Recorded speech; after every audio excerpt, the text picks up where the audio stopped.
right there. Let's get the investment perspective from Marilyn Cohen. She's president of Envision Capital. She saw some red flags in the district's accounting practices and actually recently decided to get out of all small city bonds. Marilyn, thank you for joining us today. You know what I find absolutely amazing and shocking is that the ratings agencies are not reflecting this financial risk, are they?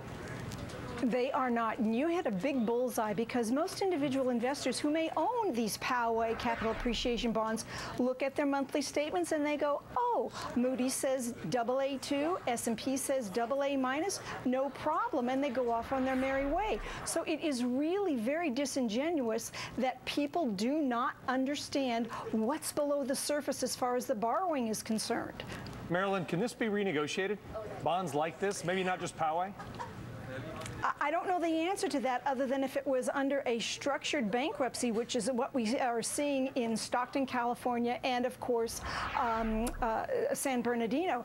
But Herb, you know Southern California. Poway isn't a growing megalopolis. It's a school district of 33,000. Even if it doubles or triples or quadruples over the 40 years, that's not going to be enough taxes to pay these off. No way. Well, you know, Marilyn, nobody knows California munis like you. And when you look at, you know, Will mentions he sees more of this in Southern California. As you look throughout the state to your potential investments, or some you hold, do you see others like this throughout the state? I think that's a potential, and I think what really, the reason why it is a potential is because of Governor Brown pulling out the redevelopment agency money out from under the cities. And to be very blunt about it, I think that that RDA money was kind of a slush fund in case they needed extra funds. So the you-know-what hit the fan, Herb, and I think we are going to see more problems like this. I have owned personally, and I've had clients own zero coupon muni bonds, but not due out 30 and 40 years, maybe due out 5 to 10 years, and there is a sequence of payoffs and not big payoffs like we're talking about with Poway. Will either the school district or whoever accepted and agreed to these bonds was either naive, foolish, or didn't care? Which one do you think it is?